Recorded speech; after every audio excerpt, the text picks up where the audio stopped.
心理學大師榮格講過一句好震撼嘅說話：你冇覺察到嘅潛意識就會變成你嘅命運。你每一日經歷緊嘅所謂命運或者現實，其實可能只係你自己潛意識投射出嚟嘅一場戲啫。點解同一間公司你睇到嘅係人事鬥爭，但你同時睇到嘅係合作機會？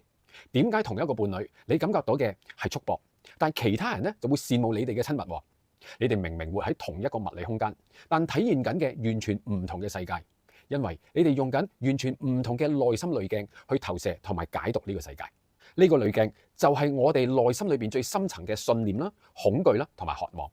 佢令我哋不自覺咁樣咧去濾走晒一啲嘅資訊，同時又放大咗另一啲。而林家九型嘅九型人格就係現時最精準、最深度嘅工具，去揭示呢9種截然不同嘅投射濾鏡。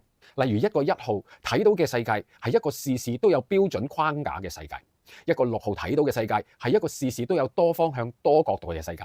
但從來冇話邊個投射出嚟嘅世界就係啱，邊個投射出嚟嘅世界就係錯。